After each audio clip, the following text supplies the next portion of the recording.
Hello everyone, I am Badur Rahman and in this video I am going to explain exercise 22F of class 11th mathematics, chapter name probability. So let's start the video from first question.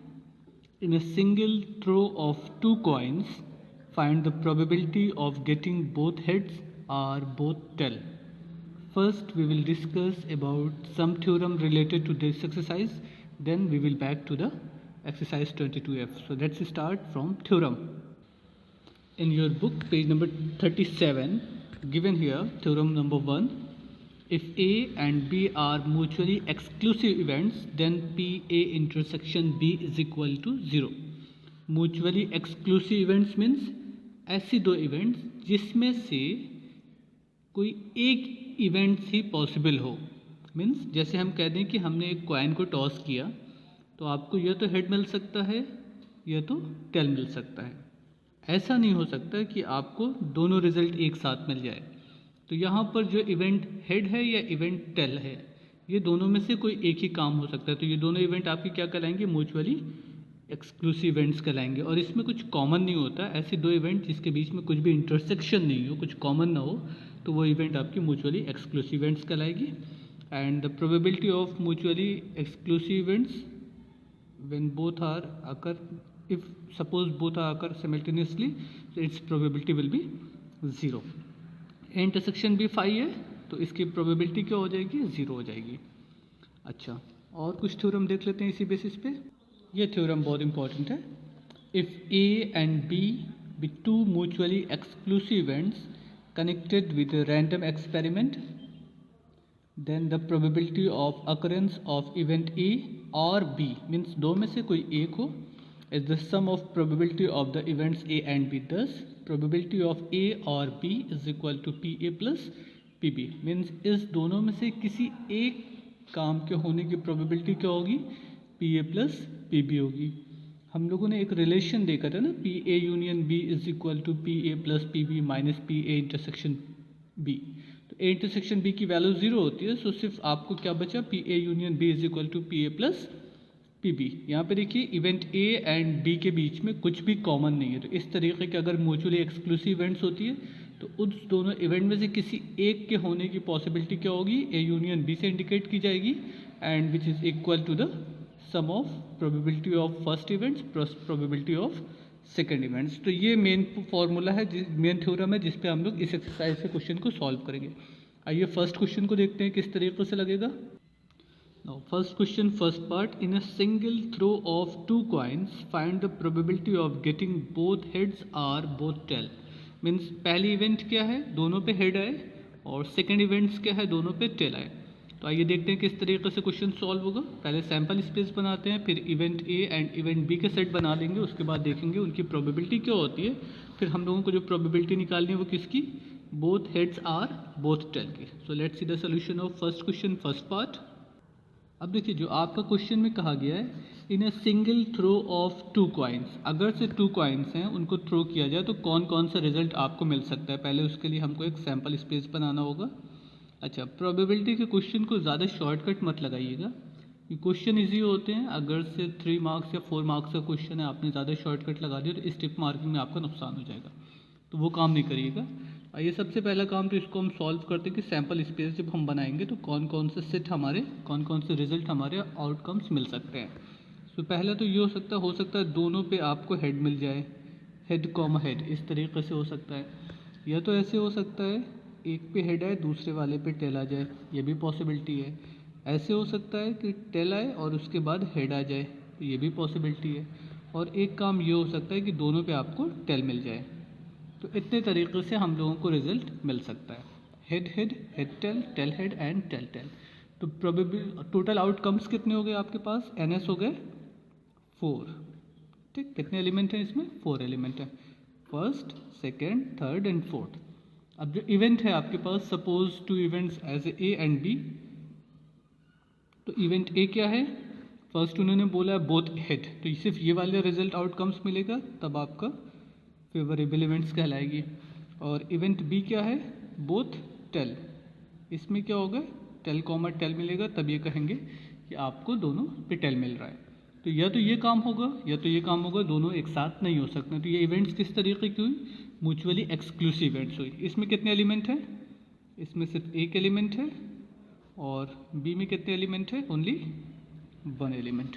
So probability of getting A means for both head, probability of both head या probability of events A कर दें is equal to कितना होगा? N A upon n S, ऐसे ही होगा ना, 1 and ns 4. So probability of getting first condition means probability of getting both head as a 1/4, same as probability of getting b nb upon ns is equal to 1/4, ये भी हो जाएगा।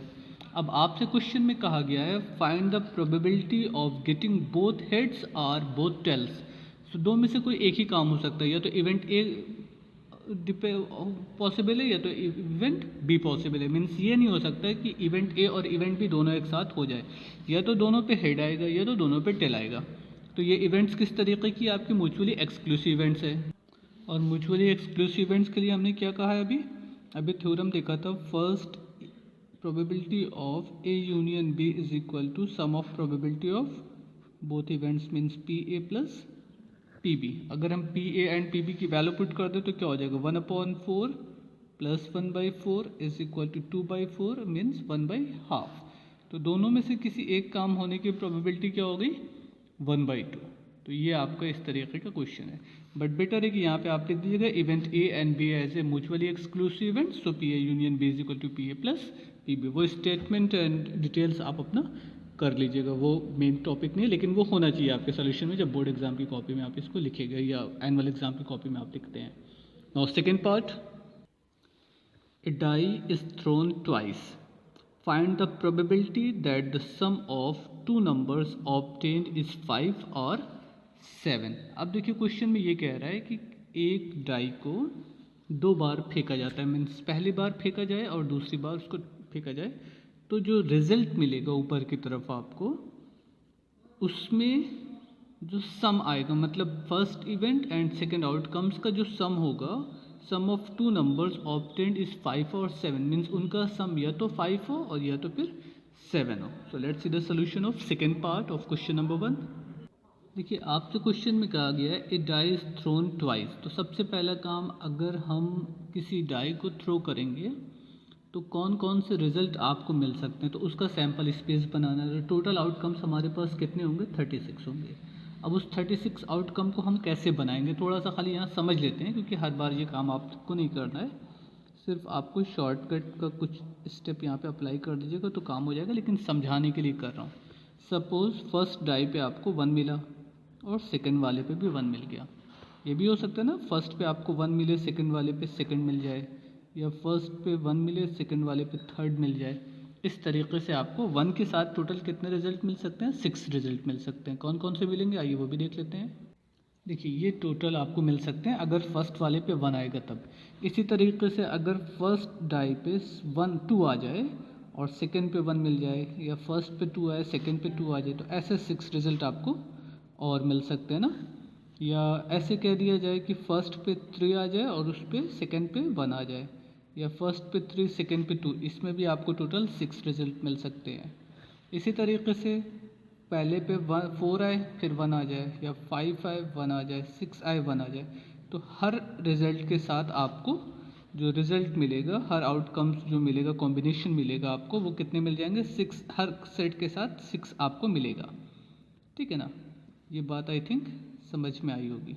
तो ये आपको लिखना नहीं है, टोटल 36 आउटकम्स बनेंगे, क्योंकि लिखने की जहाँ पे हम बात करेंगे, सपोज 2 डाई अभी थ्रो किया जा रहा है, सिंगल डाई को 2 टाइम्स थ्रो किया जा रहा है, अभी 3 डाई होगा, 4 डाई होगा, तो कितने आउटकम्स आप बनाइएगा? 216 या आपके 1296। तो इस तरीके से सारे आउटकम्स को लिखना पॉसिबल नहीं है। थोड़े से होंगे तब तो आप लिख सकते हैं, चल जाएगा। तो ये आप समझते रहिए कि किस डाई को कॉइन को टॉस करने पर या डाई को थ्रो करने पर कितने आउटकम्स बनते हैं, वो आपको कॉन्सेप्ट फर्स्ट एक्सरसाइज में क्लियर किया गया है, आप वहाँ से उस वीडियो को देख सकते हैं। तो टोटल आउटकम्स कितने मिले हमको? 6 मिले। देखिए 6, 12, 18, 24, 30 एंड 36। तो टोटल आउटकम्स हो गए 36। अब आपसे क्वेश्चन में कहा गया है find the probability that the sum of the two numbers obtained is 5 और 7। अब ऐसे रिजल्ट बताइए, उस बात की प्रोबेबिलिटी बताइए कि उन दोनों नंबर्स का सम या तो 5 हो या तो 7 हो। मीन्स जो 2 इवेंट्स आपको गिवन है वो कौन कौन सी इवेंट्स है। First event as a sum 5 होना चाहिए and second event as a sum 7 होना चाहिए। तो अब डाइस के जब कॉम्बिनेशन हम देखेंगे तो इसमें 5 कब कब मिल सकता है। तो 5 मिल सकता है 1,4 पे, इसी का जस्ट अपोजिट 4,1 यहाँ आया होगा कहीं 4,1। एक रिजल्ट ये हो गया हमको 1,4 4,1 से। उसी तरीके से 5 कैसे आ सकता है 2,3 3,2 पे मिलेगा। तो सारे रिजल्ट लिख देते हैं कौन कौन से कंडीशन पे हमको 5 मिल सकता है। फर्स्ट कंडीशन मिलेगी 1,4 एंड 4,1। नेक्स्ट 2,3 3,2 और कहीं से आपको 5 नहीं मिलना है। तो इसमें कितने रिजल्ट हो गए, टोटल आउटकम्स कितने हो गए। ए इवेंट के लिए आउटकम्स हो गए 1 2 3 एंड 4। ठीक है। इसी तरीके से 7 चाहिए आपको। तो 7 कब कब आ सकता है 2 5 5 2। ऐसा हो सकता है ना, फर्स्ट पे 2 है सेकंड पे 5 है, या फर्स्ट पे 5 है सेकंड पे 2 है, तो 7 मिल जाएगा। और 7 कब मिल सकता है 1 6 6 1, ये हो जाएगा 3 4 4 3, ये सेट मिल जाएगा। तो अब इसमें बी में कितने एलिमेंट हैं, बी में आपको एलिमेंट मिल गए टोटल 1 2 3 4 5 एंड 6 इवेंट हो गए ना। अब हमको सबकी प्रोबेबिलिटी निकालनी है। P A means probability of getting A, P A कितना हो जाएगा 4/36, ये हो गया 1/9। एंड पी बी की वैल्यू क्या हो जाएगी, P B is equal to 6/36, ये हो गया 1/6। तो अब आपको पी ए मालूम हो गया, पी बी मालूम हो गया।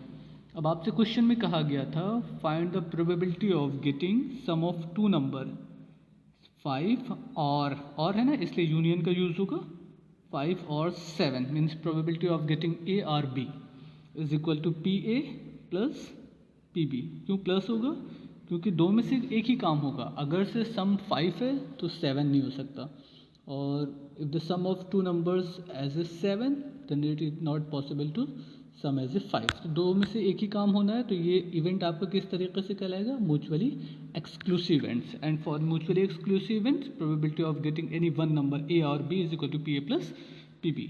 Now put the value of P A 1/9 and PB 1/6, 18 as a LCM 2 plus 3 5/18, your answer। दो में से किसी एक काम के होने की प्रोबेबिलिटी क्या होगी 5/18। Clear. Now question number 1 third part, a 2 dice are tossed once. अब जैसे 1 डाई को 2 टाइम्स टॉस किया जाए या 2 डाइस को 1 टाइम टॉस किया जाए, दोनों का आपको जो आउटकम्स होंगे वो सेम होते हैं।